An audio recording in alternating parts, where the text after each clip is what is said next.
Olá, minha gente querida, seja muito bem-vinda, seja muito bem-vindo ao nosso canal. Aqui, a gente abre o baú da memória para compartilhar histórias verdadeiras, marcantes e emocionantes contadas pelos nossos queridos senhores e senhoras que viveram tempos que muitos hoje só conhecem pelos livros. E no vídeo de hoje, você vai conhecer a incrível trajetória de Dona Irene, uma mulher que enfrentou os ventos fortes da vida no interior do Brasil, lá pelos anos 1950, e transformou sofrimento em coragem, silêncio em voz, dor em sabedoria. Então, já pega sua bebida quentinha, se ajeita aí no sofá e vem com a gente nessa viagem no tempo. Se você valoriza histórias de vida, aprendizado e superação, não esquece de deixar o seu like da confiança e se inscrever no canal para não perder nenhuma das próximas narrativas que tocam o coração e inspiram a alma. Vamos juntos ouvir Dona Irene porque, quando uma mulher de 82 anos fala, a gente escuta com o coração.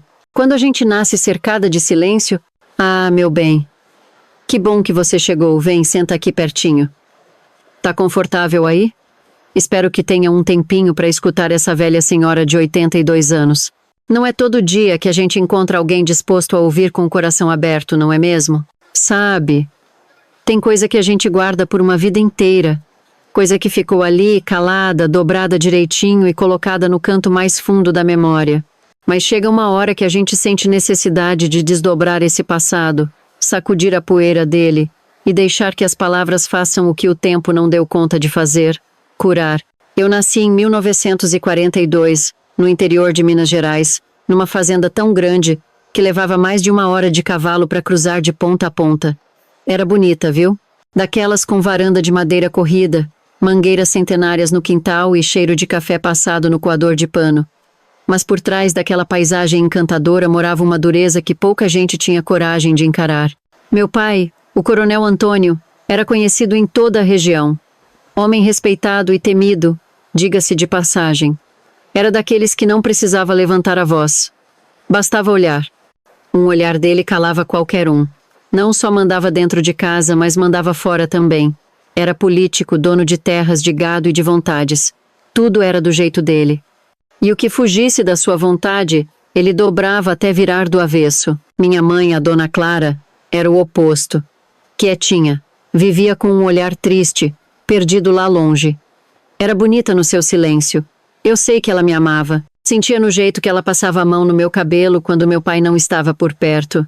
Era o único carinho que ela podia me dar sem apanhar em troca. Quando ela me abraçava às escondidas, parecia que estava dizendo: eu tô aqui, minha filha, mesmo sem abrir a boca. Lá em casa, a voz das mulheres era sempre a última quando era ouvida. Eu era a caçula e a única menina entre 4 filhos. Meu pai vivia dizendo que eu era a flor da família. Mas ao contrário do que muita gente pensa, isso não significava proteção. Significava cobrança. Eu tinha que ser perfeita. Sentar direito, falar baixo, sorrir pouco e estar sempre pronta para agradar. Meus irmãos José, Pedro e Carlos eram todos varões como meu pai queria. José, o mais velho, já era casado e tinha 2 filhos, o Luiz e a Aninha. Pedro e Carlos só pensavam em cavalo, política e poder. E eu queria estudar, queria ser professora, igual a Dona Odete da escola da cidade. Mas para menina como eu, sonhar era coisa proibida. A infância passou depressa. Ou melhor dizendo, foi arrancada de mim. Me lembro de correr com meus sobrinhos pelo jardim, de brincar de esconde-esconde atrás dos pés de goiaba e de inventar histórias embaixo das mangueiras. Eram os únicos momentos em que eu me sentia criança de verdade, porque dentro de casa, eu era tratada como uma promessa de casamento bem-sucedido, um investimento da família. E foi assim, entre mandos e desmandos, que cheguei aos 13 anos achando que ia ganhar um bolo e um abraço no aniversário. Quem sabe até um vestido novo. Mas não. O que eu ganhei foi um noivo. Um homem mais velho que meu pai. 52 anos, Jerônimo era o nome dele, dono de uma fazenda tão grande quanto a nossa. Com bigode grosso, voz de trovão e um jeito que me dava medo só de olhar. Ele sorria como quem acabava de fechar negócio porque foi exatamente isso que aconteceu. Você vai se casar com o seu Jerônimo, disse meu pai, com a certeza de quem assina um contrato. É uma honra para nossa família. Eu fiquei paralisada. Não sabia o que dizer. Olhei para minha mãe, que estava no canto da sala, os olhos cheios d'água, mas sem coragem de reagir. Ela abaixou a cabeça. E isso foi o pior de tudo. O silêncio dela doeu mais que qualquer grito. Tentei argumentar, pedi para estudar, chorei. Mas tudo foi em vão. Meu pai não negociava com sentimentos, só com poder. O casamento ia unir as famílias, juntar terras, aumentar a influência. Eu era só mais uma peça no jogo de xadrez dele. Nos dias seguintes, a casa virou um alvoroço. Costureiras, cozinheiras, visitas importantes, todo mundo envolvido nos preparativos. Menos eu. Ninguém perguntava o que eu achava. Ninguém queria saber se eu estava feliz. Era como se eu já nem existisse mais, só a noiva. E aí, meu bem? Foi nesse silêncio, nesse sufoco, que começou a parte mais dura da minha história. Mas isso eu conto no próximo capítulo. Por enquanto, respira comigo, porque lembrar já cansa, e a caminhada de Dona Irene ainda tem muito chão. O presente que tirou minha infância era para ser um dia feliz, 13 anos de idade. Uma idade que para muita menina significa boneca nova, vestido com laço e bolo com velhinhas. Eu sonhava com isso. Acordei cedo, tomei banho, penteei os cabelos com capricho e até coloquei um vestido de domingo, na esperança de que o dia seria especial. E foi. Mas não do jeito que eu imaginava. Logo depois do café, minha mãe me chamou com a voz embargada. Seu pai quer falar com você no escritório.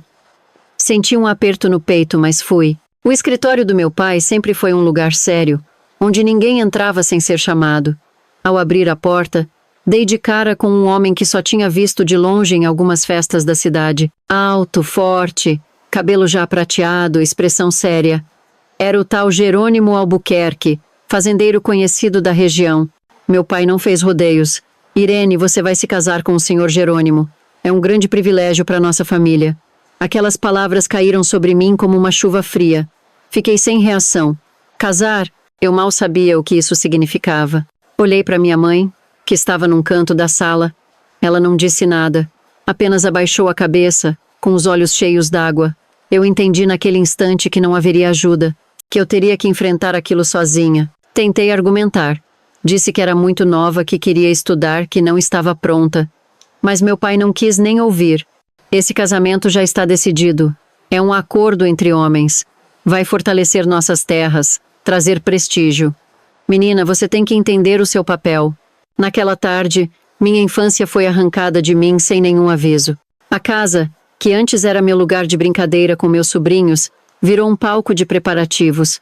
Costureiras tirando medida, cozinheiras debatendo cardápio, visitas entrando e saindo com presentes. E eu só queria desaparecer. Meus irmãos não mostraram surpresa. José, o mais velho, me deu um sorriso e disse: Parabéns, irmãzinha. Vai ser uma senhora respeitada agora. Pedro e Carlos estavam mais interessados em saber quantas cabeças de gado e quantos alqueires seriam adicionados à propriedade da família.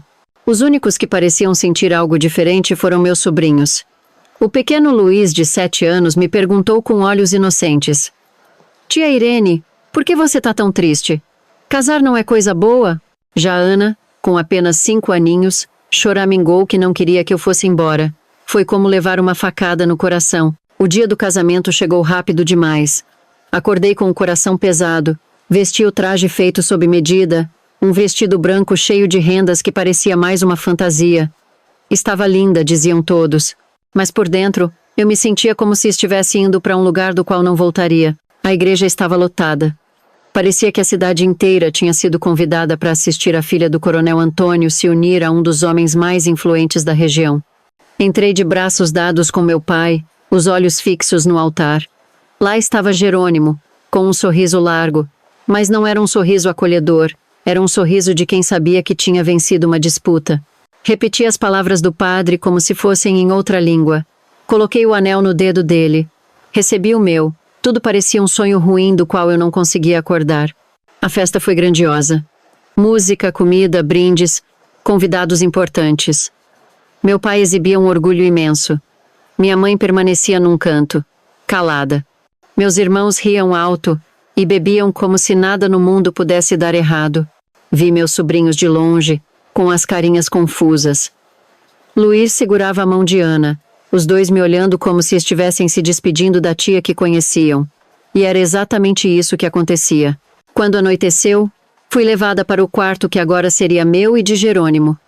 Fiquei ali, sentada na beira da cama, as mãos trêmulas. O silêncio pesava tanto quanto o vestido. Jerônimo entrou em seguida. Fechou a porta atrás de si e se aproximou. Falou com voz baixa, porém firme. Agora você é minha esposa. Eu apenas concordei com a cabeça. A partir daquele instante, percebi que minha vontade não teria mais espaço. O que aconteceu naquela noite? Não precisa ser dito em detalhes. Só posso dizer que me senti perdida. Não era mais menina, mas também não sabia o que era ser mulher. Só sabia que meu coração estava em pedaços. E que ao me deitar, chorei até adormecer, sentindo que algo precioso tinha sido levado de mim. Nos dias seguintes, a rotina da fazenda tomou conta da minha vida. Jerônimo era um homem exigente, de hábitos rígidos. Esperava que eu soubesse exatamente o que fazer: cozinhar, cuidar da casa, manter tudo em ordem mesmo sem nunca ter sido ensinada. E, quando as coisas não saíam do jeito que ele queria, o silêncio era substituído por palavras duras. Às vezes, ele me fazia sentir como se minha única função fosse obedecer. Com o tempo, aprendi a sorrir com os olhos, a esconder o que sentia, e principalmente, aprendi que naquela casa, o amor não morava, mas resisti. Porque algo dentro de mim dizia que aquela história não era o fim. Que mesmo no meio da dor, ainda existia a esperança de um recomeço. E é sobre isso que vou te contar no próximo capítulo, se você prometer continuar aqui comigo. A esperança veio pequena e no colo. Os dias após o casamento foram longos. O tempo parecia parado, como se cada minuto durasse uma eternidade. Eu acordava, cumpria as tarefas da casa e esperava a noite com o coração apertado. Não era vida, era sobrevivência. Jerônimo esperava que eu fosse a esposa perfeita. Mesmo eu sendo tão nova, ele queria que eu soubesse tudo. Cozinhar, cuidar da casa, estar sempre à disposição dele e jamais levantar a voz. Se algo saía do lugar, vinham broncas, olhares pesados e silêncios que falavam mais do que 1000 palavras. A casa era grande, mas o mundo lá dentro era pequeno demais para os meus sonhos. Com o passar das semanas, comecei a me sentir diferente. Um enjoo aqui, um mal-estar ali. No começo achei que era nervoso ou cansaço, mas logo minha barriga começou a mudar. Era isso. Eu estava grávida. Eu tinha apenas 15 anos. Me lembro de ter ficado sentada na beira da cama, olhando para o chão, sentindo o mundo girar. Como eu, que ainda era uma menina, cuidaria de outra vida? Tive medo. Medo de não saber amar, medo de não conseguir proteger. Quando contei para Jerônimo, ele apenas assentiu com a cabeça. Não esboçou nem alegria nem raiva. Só disse que seja um menino. E saiu para a varanda, como se nada tivesse acontecido. Foi ali que eu entendi. A gestação podia ser minha, mas a esperança seria só minha também. E foi assim que comecei a amar aquela criaturinha que ainda nem tinha nome, mas já era meu porto seguro. Com a gravidez, Jerônimo passou a me tratar com um pouco mais de cautela. Não que tenha virado um homem carinhoso, isso nunca aconteceu. Mas ele parecia menos duro. Talvez temesse que algo acontecesse ao bebê. Foi nesse pequeno espaço de sossego que comecei a sonhar de novo. Eu imaginava o rostinho da criança, pensava nos nomes, cantava baixinho enquanto lavava a louça. Era como se aquele serzinho me fizesse lembrar que eu ainda era capaz de amar, de sorrir, de resistir. Em 1957 nasceu minha primeira filha, Maria Teresa. Ah, minha menina! Ela chegou ao mundo como quem trazia luz no meio da escuridão. Quando a colocaram nos meus braços, meu coração se encheu de um sentimento que eu nunca tinha experimentado. Não era só amor, era algo mais forte. Era promessa. Promessa de que, enquanto eu vivesse, faria tudo para que ela tivesse uma vida diferente da minha. Lembro que olhei para aquele rostinho redondinho, os olhinhos fechados, e sussurrei. Você vai ser livre, minha filha. Livre para ser o que quiser. E naquele instante, pela primeira vez desde o casamento, eu sorri de verdade. Maria Teresa foi minha primeira fonte de alegria verdadeira. Eu cuidava dela com todo o carinho do mundo. Fazia cantigas, bordava fraldinhas à mão, dormia com ela agarradinha no meu colo. Era ela quem me dava força nos dias difíceis. Jerônimo, por outro lado, não mostrava muito interesse. Dizia que menina não servia para dar continuidade ao nome da família. Isso me entristecia, mas também me dava alívio. Ele pouco se envolvia, e assim eu podia viver meus momentos com minha filha em paz. Mas a calmaria durou pouco.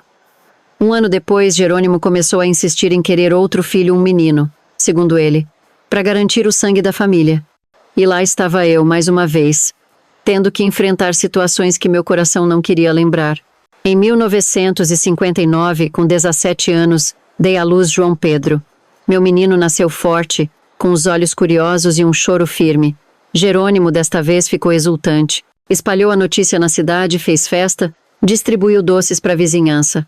Finalmente tinha o tão sonhado herdeiro. Mas mesmo com toda aquela comemoração, quem passava noites acordada, quem ninava, quem trocava panos e dava banho era eu. E sabe, meu bem, por mais difícil que fosse, cuidar dos meus filhos era o que me mantinha em pé. Eles eram meu mundo. Quando a casa silenciava e Jerônimo ia dormir, eu sentava na rede com um nos braços e outro no colo e contava histórias inventadas, cheias de fantasia, bichinhos falantes e vilões atrapalhados. Era o jeito que eu tinha de dar a eles uma infância que eu não tive. Às vezes, eu olhava para o João Pedro e sentia medo. Medo de que ele crescesse e se tornasse como o pai ou os tios. Mas ao mesmo tempo via nele a oportunidade de ensinar o amor, o respeito, o carinho. Eu acreditava que se eu colocasse tudo isso dentro dele, talvez o mundo ficasse um pouco mais leve. Maria Teresa, tão pequena, já era cheia de opinião. Tagarelava, fazia graça, adorava me ajudar a embalar o irmão. Ela me dizia, com aquela voz doce: "Mamãe, quando eu crescer, vou fazer comidinha para você descansar." Aquilo enchia meu peito de emoção. A vida continuava dura, mas agora eu tinha um motivo verdadeiro para continuar. Os filhos, minha gente. Ah, os filhos são como raízes que nos prendem à terra mesmo nas tempestades mais bravas. E foi ali, entre fraldas de pano, mamadeiras e lágrimas escondidas, que eu descobri, mesmo nas circunstâncias mais difíceis, uma mulher pode florescer. E foi essa semente chamada maternidade que me fez seguir adiante, mesmo quando o mundo parecia querer me fazer parar. Quando o silêncio trouxe alívio e começou a batalha, o verão de 1960 chegou abafado, pesado, com aquele calor que só o interior conhece. Os dias pareciam se arrastar, e eu já não sabia mais distinguir uma manhã da outra. Era tudo igual.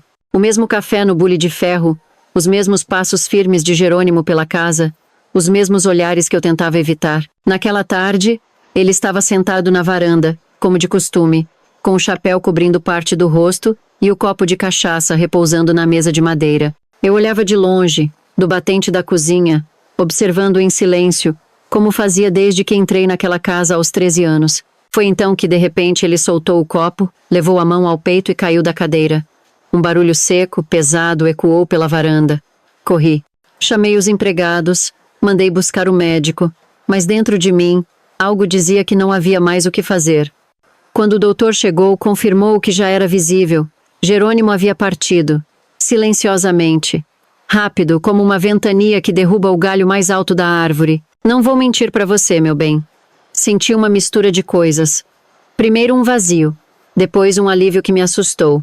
Pela primeira vez em muitos anos, o ar entrou no meu peito com liberdade, como se eu pudesse respirar de novo, sem medo, sem tensão, sem vigília. E logo em seguida veio a culpa, essa que vive rondando o coração de quem sofreu calada por tempo demais. Mas, se eu achava que aquele seria o começo da paz, estava enganada. A partida de Jerônimo foi só o primeiro capítulo de uma nova guerra. E dessa vez, a luta seria em outro campo, o da justiça. Dias depois do sepultamento, o advogado da família veio até a fazenda para abrir o testamento. Na sala grande, com móveis antigos e cheiro de cera de madeira, ele leu com voz pausada o documento deixado por Jerônimo. Para minha surpresa e para espanto geral, ele havia deixado para mim a casa grande e boa parte das terras da família. Foi como se uma bomba tivesse explodido ali mesmo. Os 3 filhos dele do primeiro casamento estavam presentes. Homens feitos com mais de 30 anos, que nunca haviam me aceitado como esposa legítima do pai deles.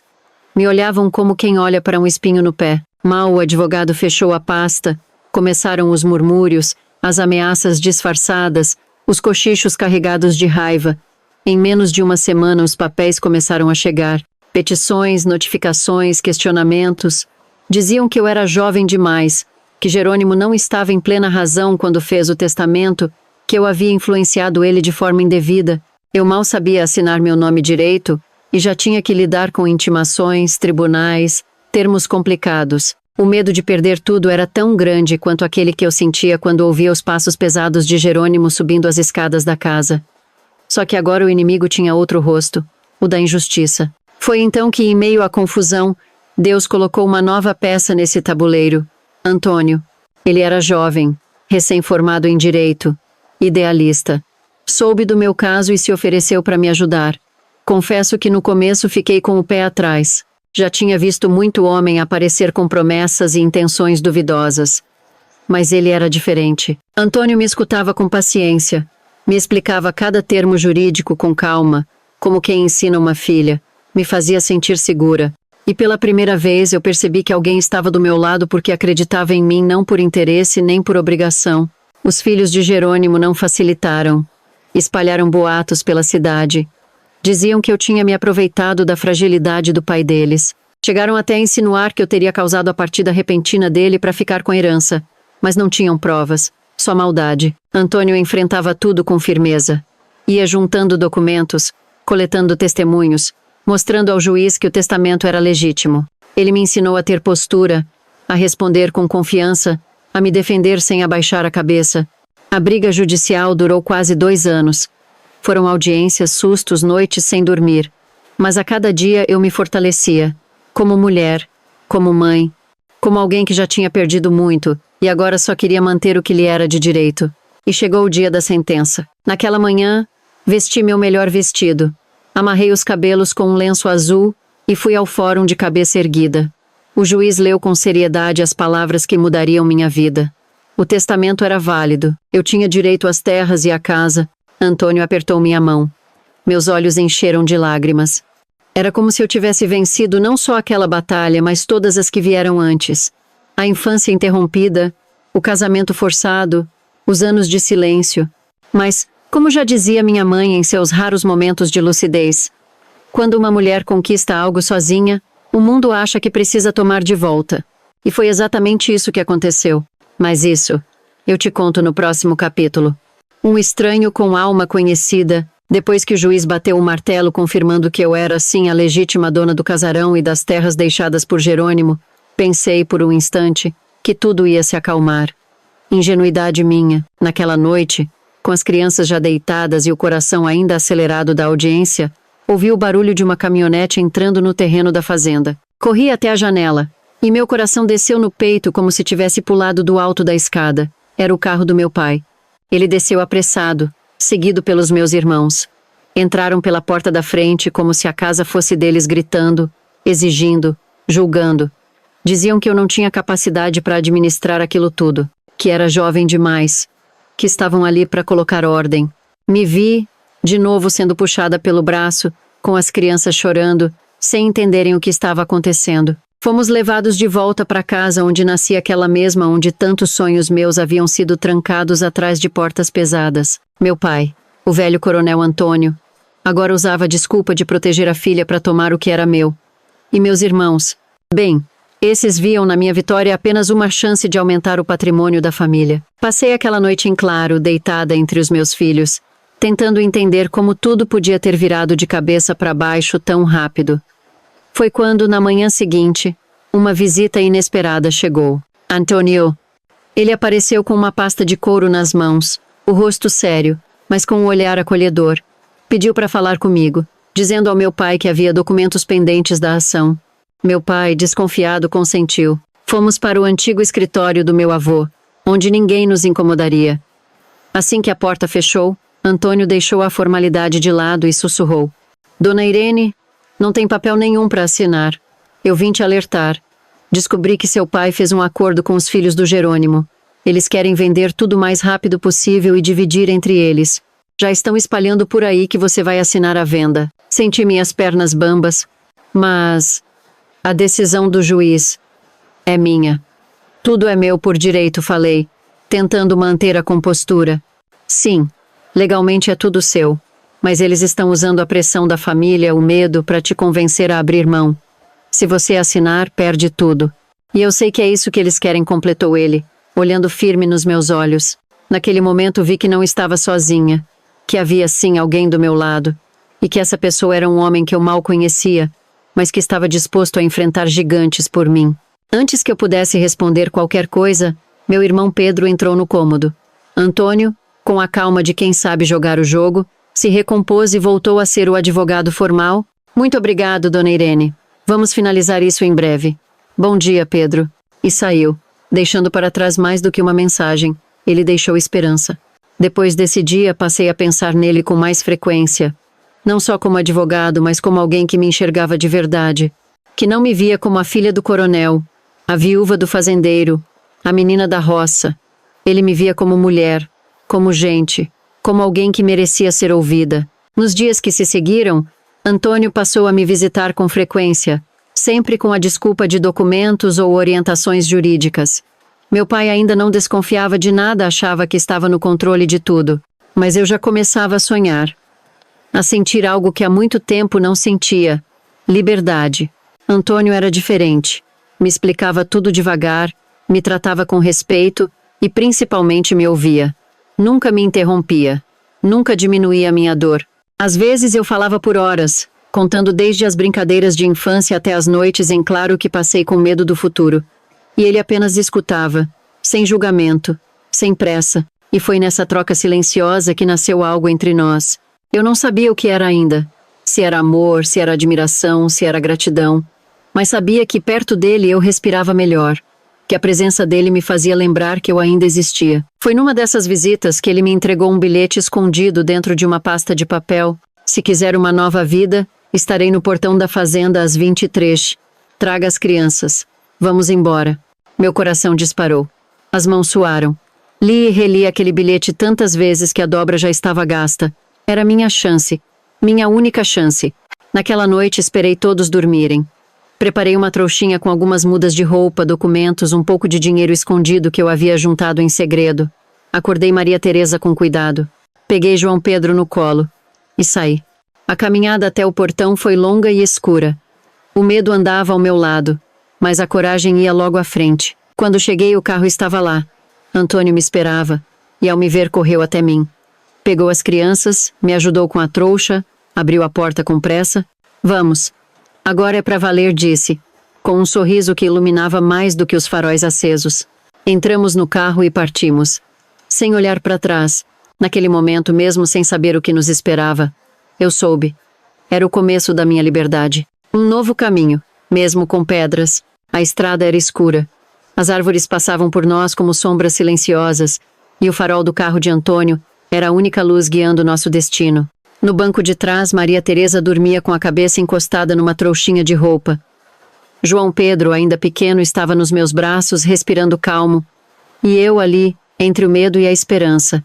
Não sabíamos para onde estávamos indo exatamente, mas sabíamos o que deixávamos para trás.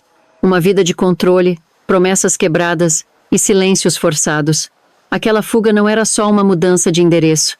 Era um grito contido que finalmente encontrou saída. Depois de algumas horas de viagem, Antônio parou o carro em frente a uma casa simples, com um jardim pequeno e bem cuidado.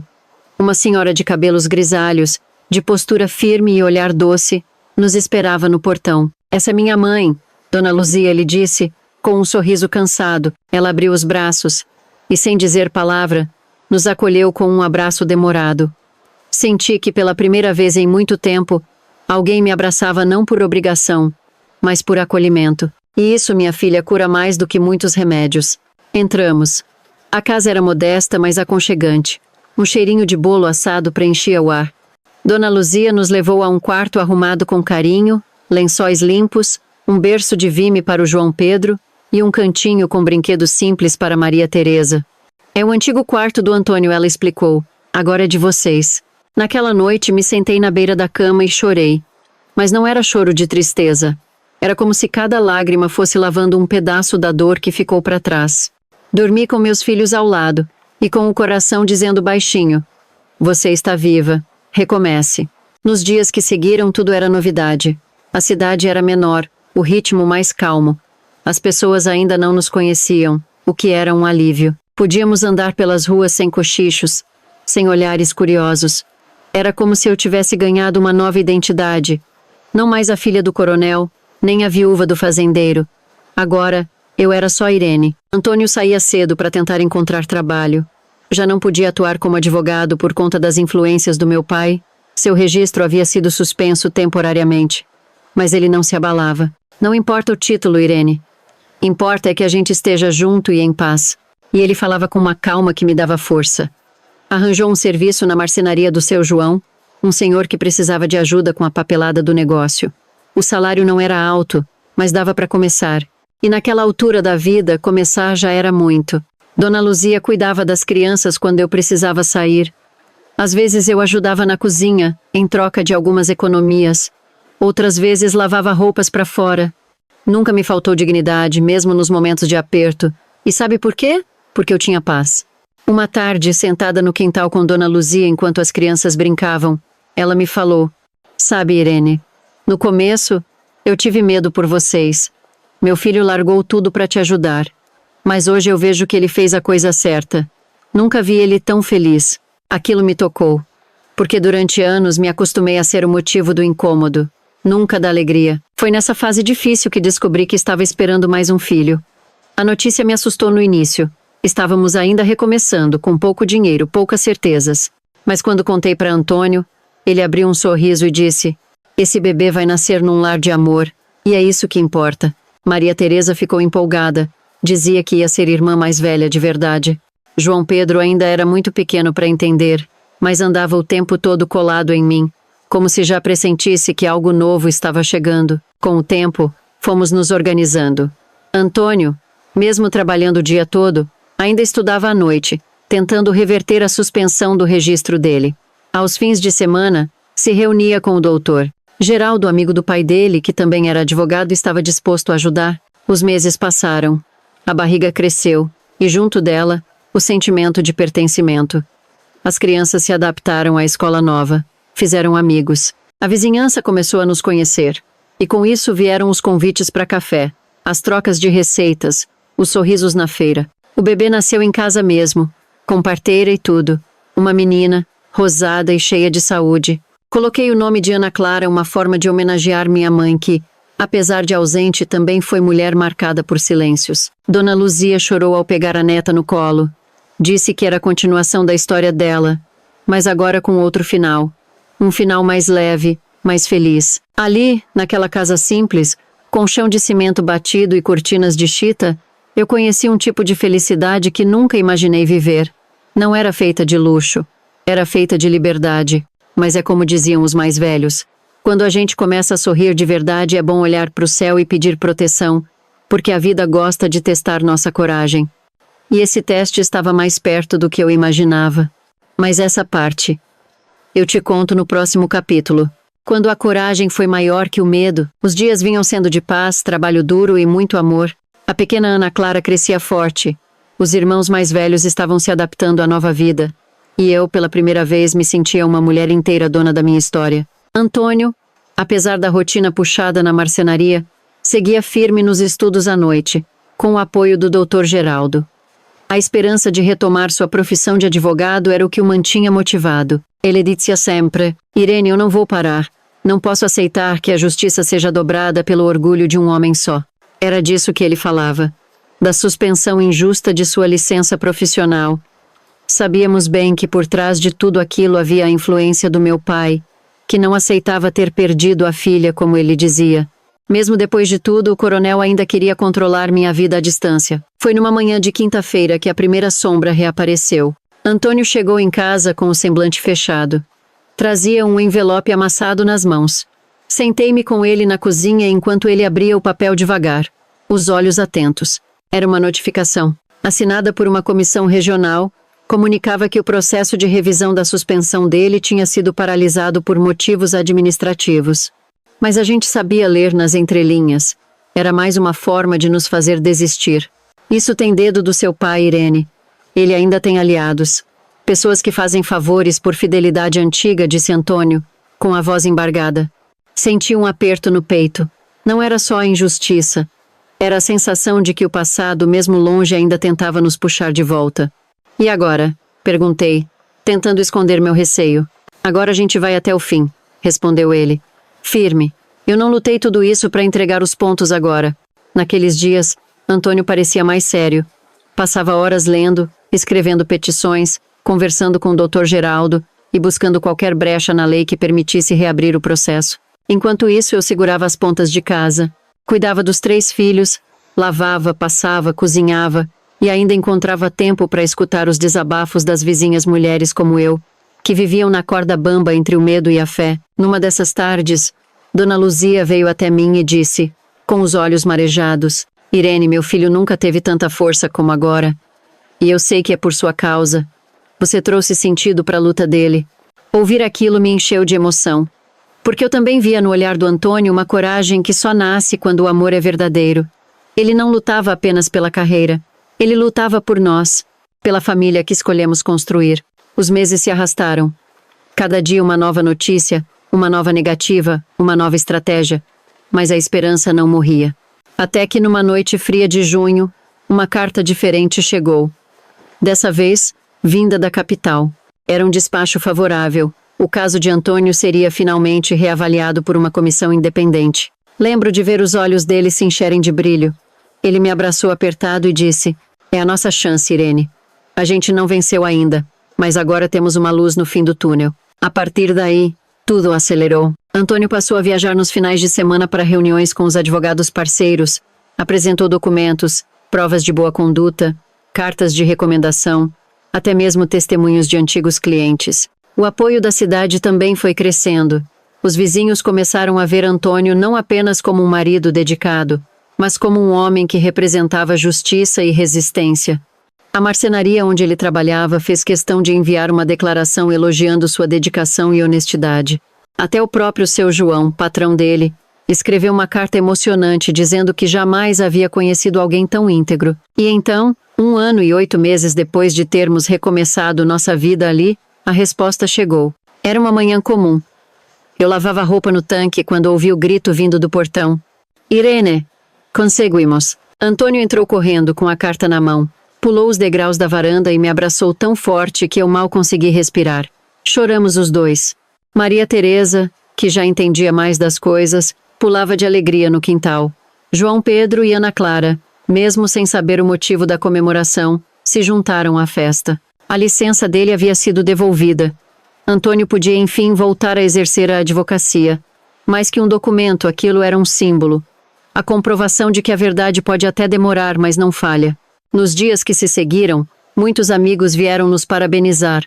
O Dr. Geraldo organizou um jantar simples, mas cheio de emoção. Dona Luzia, com os olhos marejados, brindou com um suco de caju, dizendo, ao meu filho, que lutou com honra, e à minha nora, que nunca soltou a mão dele. Ali, naquela mesa simples, cercada de pessoas queridas, entendi uma coisa profunda. A justiça não é feita apenas nos tribunais. Ela começa dentro da gente quando a gente decide não aceitar mais o que machuca, o que limita, o que prende. E assim, com fé e coragem, Antônio voltou a advogar. Não como antes, mas melhor. Agora ele tinha causa. E tinha história. E isso, minha filha, nenhum diploma ensina. Mas a vida, como sempre, guardava mais capítulos para nossa história. Porque quem vive de verdade sabe, a estrada da superação nunca tem linha de chegada. E o que aconteceu depois é o que eu te conto no próximo capítulo. Tijolo por tijolo, construindo uma nova história. Depois da grande vitória que foi a volta de Antônio à advocacia, nossa vida começou a tomar um novo rumo.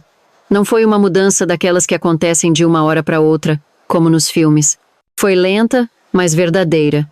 Como uma casa sendo erguida tijolo por tijolo, com muito suor, fé e amor. Com o coração mais tranquilo e o futuro um pouco mais certo, decidimos seguir com um sonho antigo, aumentar a nossa família.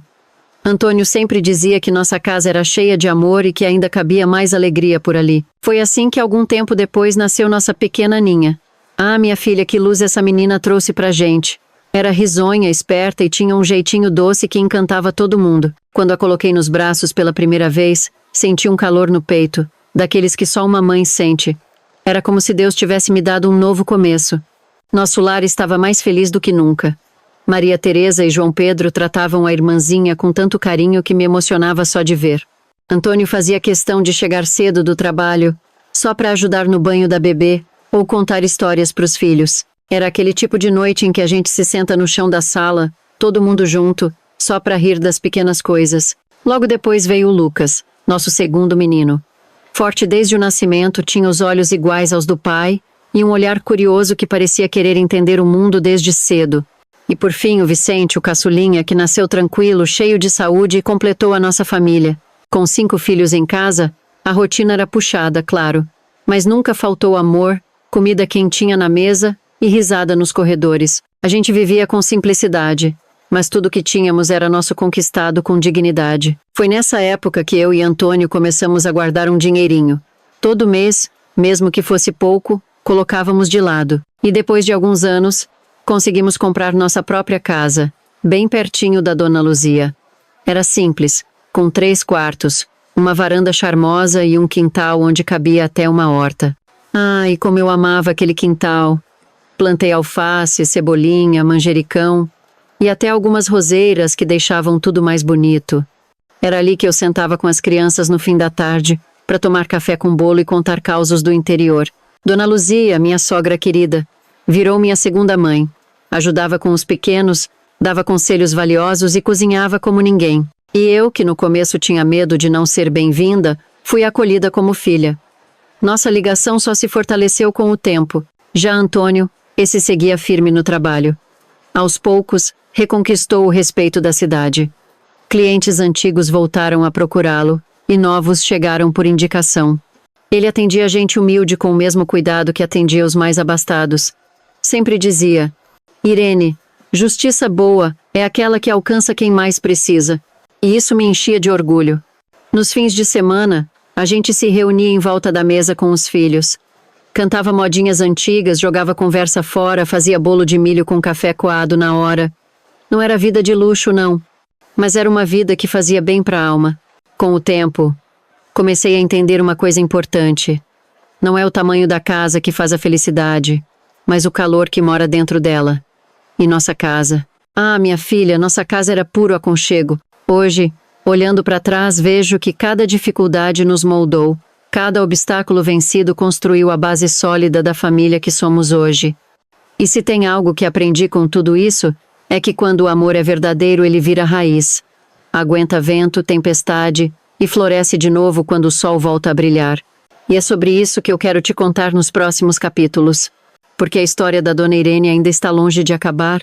As chaves do passado. Ah, minha filha, quando a gente acha que a vida já contou tudo o que tinha para contar, vem ela com mais uma página inesperada. Foi exatamente isso que aconteceu comigo, anos depois de tudo que passei. Estávamos num fim de tarde comum. Antônio organizava os papéis no escritório e eu preparava o café com pão de queijo, como sempre. As crianças já estavam crescidas, cada um com sua vida. A casa andava mais silenciosa, mas o coração seguia cheio de gratidão. Foi quando Antônio entrou pela porta com um envelope nas mãos e um semblante diferente. Irene, chegou isso aqui no escritório hoje. É do interior, da sua cidade natal. Meu coração deu um salto. Fazia anos que não ouvíamos nada de lá. Desde a última lembrança amarga com meu pai, tínhamos virado a página. Abri o envelope com as mãos trêmulas. Era uma carta formal, assinada por um advogado local, convocando-me para a leitura do testamento do meu pai, o Coronel Antônio. Fiquei paralisada. Por um lado, o nome do meu pai ainda me causava arrepios. Por outro, a curiosidade falava alto. Tantas perguntas nunca respondidas. Será que ele ainda pensava em mim nos últimos anos de vida? Será que guardava algum arrependimento? Conversei com Antônio e com os filhos. Todos foram unânimes. Mãe, você precisa ir. Nem que seja para encerrar esse capítulo de vez. Foi então que organizamos tudo e partimos em família. Até o Francisco, marido da Maria Teresa, fez questão de ir junto. A viagem foi longa e silenciosa. A cada quilômetro percorrido, memórias vinham à tona. As árvores à beira da estrada, o cheiro da terra molhada, a curva que levava à fazenda. Tudo parecia congelado no tempo. Quando chegamos à cidade, fui tomada por uma mistura de emoções. Era como se eu tivesse voltado a ser a menina que fugiu dali com 2 filhos no colo e o coração cheio de medo. Mas agora, eu era outra mulher. Forte, vivida, com uma família linda ao meu lado. Fomos direto ao escritório do advogado. Lá estavam meus irmãos, tios, alguns primos que eu nem reconhecia mais. O ambiente era carregado de silêncio e olhares curiosos. O advogado, um homem jovem e muito cortês, nos conduziu à sala onde a leitura ocorreria. Dona Irene, agradecemos sua presença. Seu pai deixou instruções claras para que a senhora estivesse aqui. Sentei-me. O coração parecia bater no pescoço. A leitura começou. As palavras daquele testamento foram como vento varrendo as janelas fechadas do passado. Meu pai, Aquele homem rígido e temido havia mudado nos últimos anos, após a partida da minha mãe.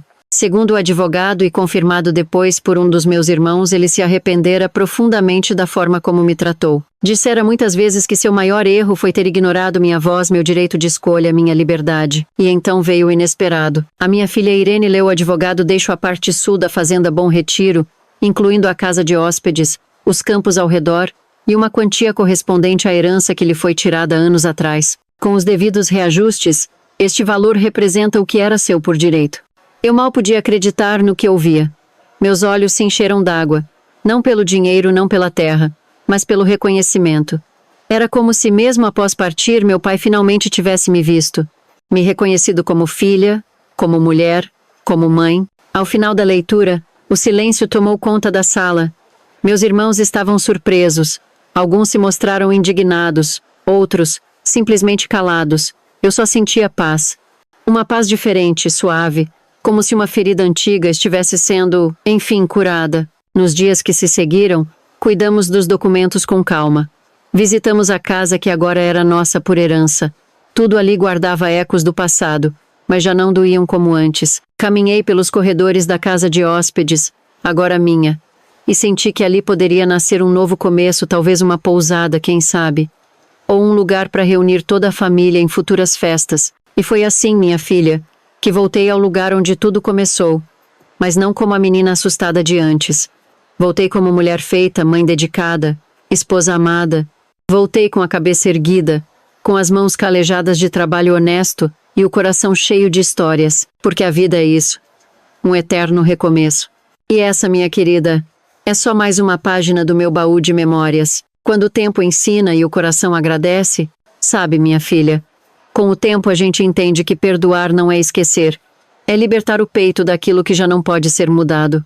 E foi assim que depois de tudo que vivi as dores, as perdas, os recomeços e até as surpresas inesperadas eu consegui, enfim, fazer as pazes com o meu passado. A herança que meu pai deixou, mais do que bens materiais, foi uma ponte de reconciliação entre o que fui forçada a viver e a mulher que escolhi me tornar. Aquela parte da fazenda que ele me destinou virou um refúgio da alma. Uma casa de campo simples, acolhedora, com varanda de madeira e janelas amplas, onde os netos corriam rindo pelos corredores e o cheiro de pão assado invadia os fins de tarde. E foi ali, naquele lugar onde antes chorei em silêncio, que vi nascer muitos dos momentos mais felizes da minha vida. Com o dinheiro recebido, eu e Antônio fizemos questão de não guardar só para nós. Como ele sempre dizia, bênção que não se reparte vira peso. Ajudamos os filhos. Maria Teresa, agora casada, pôde comprar sua casa própria. João Pedro investiu num pequeno negócio de marcenaria e cresceu com trabalho honesto. Os outros 3 filhos, Aninha, Lucas e Vicente, contaram com apoio nos estudos, nas escolhas de vida, nos tropeços e vitórias. E cada um deles seguiu um caminho bonito, sempre com os pés no chão e o coração bom. Mas o que mais nos deu alegria foi ajudar gente simples, como nós. Lembra da dona Zefa, vizinha antiga, que passava dificuldades com o marido desempregado? A gente ajudou com as contas, compramos os remédios do filho dela e ainda arrumamos trabalho para o marido na fazenda. Teve também o seu Joaquim, o sapateiro da esquina, que quase perdeu o ponto comercial. Compramos o imóvel e deixamos ele trabalhar sem pagar aluguel. Em troca, ele ensinava o ofício para a juventude da região. Hoje tem até uma moçada que aprendeu a consertar sapato com ele e abriu novos caminhos. E a escola do bairro, minha filha? Estava caindo aos pedaços. Fizemos uma campanha com os vizinhos e nós entramos com a maior parte dos custos. Reformamos tudo. Biblioteca novinha, sala de leitura, brinquedoteca. As crianças têm agora um lugar digno para aprender. Sabe o que é bonito nisso tudo? Não é só ver o bem sendo feito. É ver a semente que a gente planta florescendo no sorriso do outro.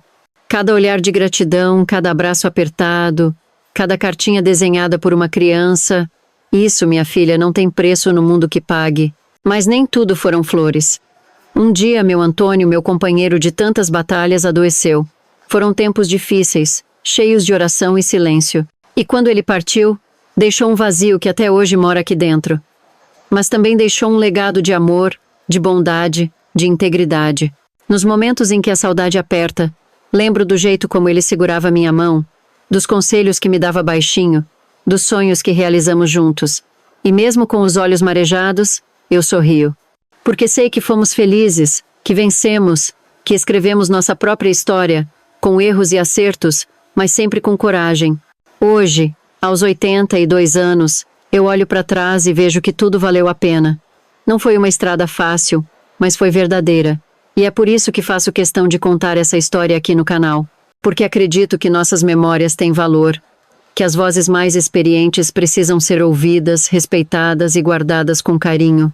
Se você chegou até aqui, meu bem, é porque valoriza isso também.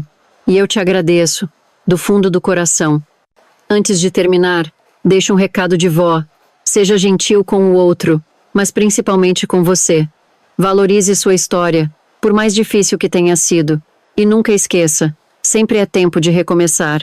Agora aproveita e compartilhe essa história com alguém que você ama.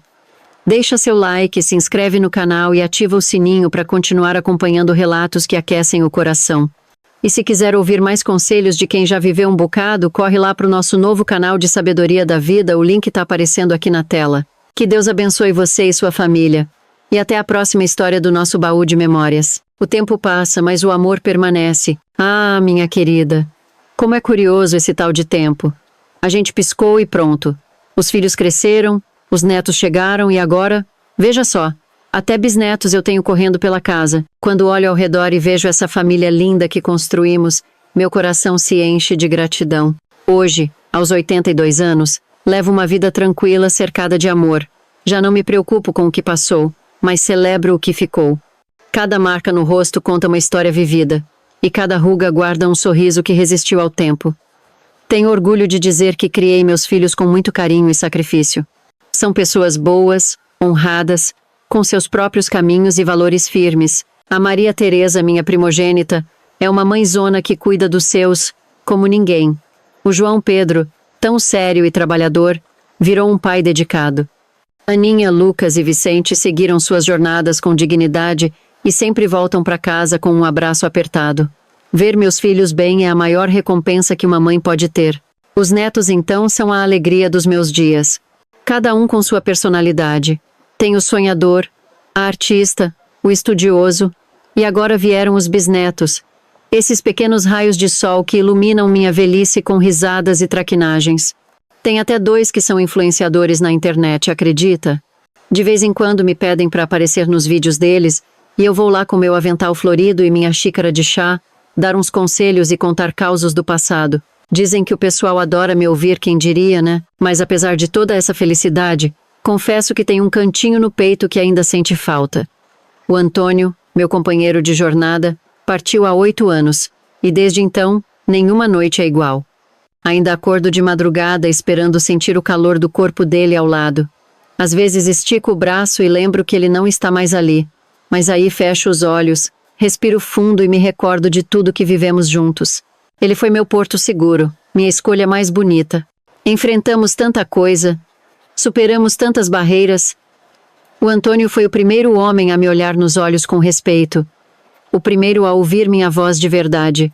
Era paciente, amoroso, e tinha um sorriso que acalmava até nos dias mais difíceis. Quando ele partiu, não levou apenas sua presença, levou um pedaço do meu coração. Mas deixou também algo muito maior, o legado de um amor construído dia após dia, com respeito, companheirismo e fé. Hoje, quando vejo os casais mais jovens enfrentando os desafios da vida a 2, sinto vontade de dizer, tenham paciência um com o outro.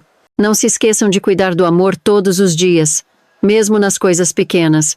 Um carinho inesperado, um bilhete na mesa, como foi seu dia? No fim da tarde. São essas coisinhas simples que mantêm o coração aquecido. E sabe, minha filha, com o tempo a gente aprende a valorizar mais os momentos do que as posses. Eu já tive pouco, já tive muito, e posso te garantir. O que realmente fica são as memórias partilhadas, os sorrisos trocados, os abraços dados nos dias difíceis. Aqui em casa, gosto de reunir a família no fim de semana. Faço meu famoso bolo de fubá, o café passado na hora, boto a mesa no quintal e deixo a conversa correr solta. É ali, naquela simplicidade, que vejo que tudo valeu a pena. Quando olho para cada filho, neto e bisneto rindo juntos, sinto o Antônio presente em cada risada. Às vezes, quando a saudade aperta mais forte, Eu caminho pelo jardim e falo baixinho com ele. Conto das novidades, dos aniversários, das vitórias dos meninos e agradeço. Agradeço por ele ter me escolhido, por ter me dado coragem para mudar de vida, por ter construído comigo esse lar cheio de amor. Agora, com tudo que vivi, faço questão de compartilhar minhas memórias aqui no canal, porque acredito que nossas histórias não podem se perder com o tempo. Cada linha contada é uma semente plantada no coração de quem escuta. E se você que me ouve agora se sentiu tocada de alguma forma por essa trajetória, fica aqui o convite.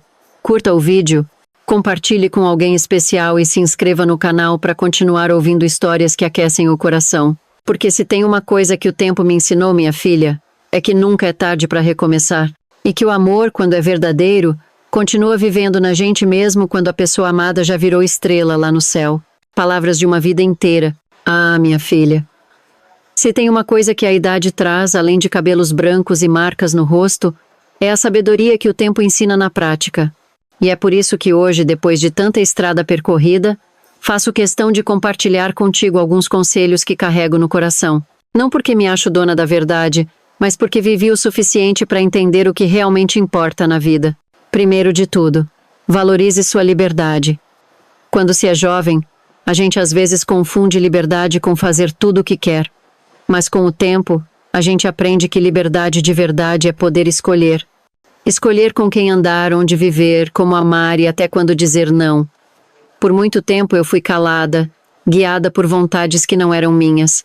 Mas o dia em que tive coragem de dizer basta foi o dia em que comecei a viver de verdade. Nunca permita que alguém te diga que você não é capaz. Escute bem o que vou te dizer agora.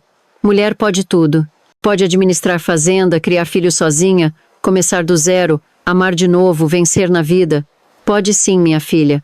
Com fé, coragem e um tantinho de teimosia boa, a gente vai longe.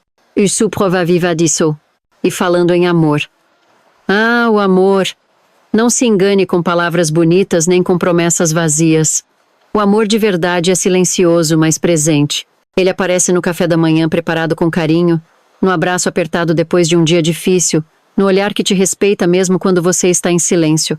O amor verdadeiro não te diminui, ele te eleva, ele te faz crescer, ser mais você mesma. Foi isso que encontrei no meu Antônio, e é isso que desejo para todo mundo que me ouve agora. Outra coisa que aprendi: o tempo cura muita coisa, mas a gente também precisa querer se curar. Guardar mágoa só machuca a gente por dentro. Eu já carreguei rancores pesados demais, dores que pareciam não ter fim. Mas quando aprendi a perdoar não para os outros, mas por mim senti meu coração mais leve. E isso, minha filha, é liberdade também. Cultive amizades sinceras. Tenha perto de você quem torce pelo seu bem, quem te escuta sem julgar e quem aparece não só na festa, mas também no momento difícil. Os verdadeiros amigos são como sombra fresca em dia de sol quente. Fazem toda a diferença. E nunca, jamais, perca sua fé. Seja qual for a sua crença, mantenha esse fio de esperança aceso dentro do peito. Foi ela que me sustentou nos dias escuros, que me deu força quando pensei que não aguentaria mais. A fé é o que nos segura quando o chão parece desabar. Hoje, com tantos anos de história, olho para trás e vejo que tudo valeu a pena. Até os momentos mais difíceis me ensinaram lições que me fizeram mais forte. A vida não é um conto de fadas, não, mas ela pode sim ser cheia de poesia se a gente olhar com o coração. Eu costumo dizer que mulher depois dos 50 é igual a vinho bom, mais encorpada, mais forte, mais sábia. Se você está nessa fase da vida, abrace essa versão de si mesma com orgulho. Vista sua história como um troféu. Você chegou até aqui com coragem e isso é lindo demais. E por fim, minha querida, viva o agora. Aproveite seus dias, diga, eu te amo sem medo. Dance na sala, cante no chuveiro, abrace os seus com força. A vida passa rápido, mas cada momento vivido com amor deixa marcas eternas. Se você escutou até aqui, já mora no meu coração. Aproveita e compartilhe esse vídeo com alguém especial, alguém que precisa de uma palavra de carinho, de incentivo, de abraço em forma de história. Curta, se inscreva no canal e fique com a gente, porque aqui, no nosso cantinho de memórias, sempre tem espaço para mais um. Que Deus abençoe sua vida, sua família, e que você tenha sempre coragem para ser quem você nasceu para ser. Até o próximo capítulo, com todo o carinho da sua amiga e vó do coração, Dona Irene. O valor de ouvir com o coração. Ah, minha filha, se você chegou até aqui, é porque caminhou comigo por lembranças profundas. E antes de me despedir dessa nossa prosa, quero deixar no seu coração uma mensagem que carrego comigo como uma joia rara. Ouça os mais velhos com carinho. A gente tem tanto para contar. Não são só histórias do passado. São lições de vida, de superação, de amor, de perdas e recomeços. Cada ruga no rosto de uma senhora, cada olhar demorado de um senhor, carrega uma biblioteca viva. E olha, não precisa de internet para acessar, só precisa de tempo e atenção. Eu sou uma mulher de 82 anos. Passei por tanta coisa, coisas boas, outras bem difíceis, mas sobrevivi. E mais do que isso, aprendi. E agora quero deixar tudo isso registrado, não para me exibir, mas para que minha trajetória não se perca, para que outras mulheres como você saibam que é possível vencer, mesmo nas tempestades mais fortes. Por muito tempo, os mais velhos foram tratados como pessoas que já viveram demais e não têm mais o que dizer. Que engano, minha filha. Justamente por termos vivido tanto, temos ainda mais a dizer. Cada conselho que sai da boca de uma avó, cada lembrança contada por um avô, é um pedaço de sabedoria que pode salvar um coração. Hoje, com tudo tão corrido, com tanta tela chamando atenção, eu só peço uma coisa. Pare e escute quem veio antes de você. Senta com tua mãe, com teu pai, com aquele tio calado no canto da sala. Pergunta como foi a infância, o primeiro amor, a primeira conquista. Deixa eles falarem e ouça com o coração. Você vai se surpreender com a força que existe nas memórias deles. E mais, registre. Pegue o celular, grave a voz, anote num caderno, tire uma foto. Um dia, quando essas vozes se calarem, vai ser esse registro que vai te trazer conforto. Vai ser a voz da sua avó contando a receita daquele bolo de fubá, que vai aquecer seu coração num dia triste. Eu, Dona Irene, agradeço demais por você ter tirado um tempinho para me escutar. Sabe como é raro isso hoje em dia? Uma pessoa parar tudo para ouvir a história de outra com respeito, sem julgamento. Você me fez companhia. E isso, para uma senhora como eu, vale ouro. E se minha história te tocou, compartilha. Mostra para tua mãe, pro teu pai, para tua vizinha. Quem sabe ela também carrega um baú de lembranças pronto para ser aberto. E se puder, escreve aí nos comentários a história de alguém que te inspira. Vamos criar juntos um espaço onde a memória seja celebrada, não esquecida. Porque enquanto tiver alguém para contar e outro alguém para escutar, nenhuma história se perde. Antes de terminar, quero te lembrar de uma coisa importante. Você que está aí do outro lado tem o poder de transformar o mundo à sua volta com simples gestos. Um abraço no idoso, um café partilhado, uma tarde de conversa. Isso pode curar feridas que nem remédio cura. Então, minha filha, não espere o tempo certo para demonstrar amor. O tempo certo é agora. Se você gostou dessa história, se ela aqueceu seu coração, deixa seu like, se inscreve aqui no canal e ativa o sininho para continuar recebendo nossas histórias do baú. Aqui é lugar de memória viva, de emoção verdadeira e de acolhimento. E que Deus te abençoe, viu? Que nunca te falte saúde, coragem e, acima de tudo, amor no peito. Um beijo grande da sua amiga de histórias e de coração. A história de Dona Irene é mais do que um relato emocionante, é um espelho da realidade de muitas mulheres brasileiras que enfrentaram desafios imensos em silêncio. O principal ensinamento que ela nos deixa é: a força feminina é capaz de romper ciclos de dor, injustiça e submissão. Mesmo diante de tantas perdas, abusos e traições, Dona Irene não se rendeu. Ela se reergueu com coragem, defendeu seus filhos, buscou dignidade e construiu uma nova vida baseada no respeito, no amor verdadeiro e na liberdade de escolha. Essa narrativa nos ensina que nunca é tarde para recomeçar, que os traumas do passado não definem o nosso futuro e que toda mulher merece ser ouvida, valorizada e respeitada. É um chamado para que a sociedade dê voz aos idosos, preserve suas histórias e aprenda com sua sabedoria. Se você se emocionou com essa trajetória, se inscreva no canal, ative as notificações e deixe seu like. Aqui, a memória vira inspiração e cada relato é um abraço em forma de palavra. Vamos juntos manter vivas as vozes de quem tanto tem a ensinar.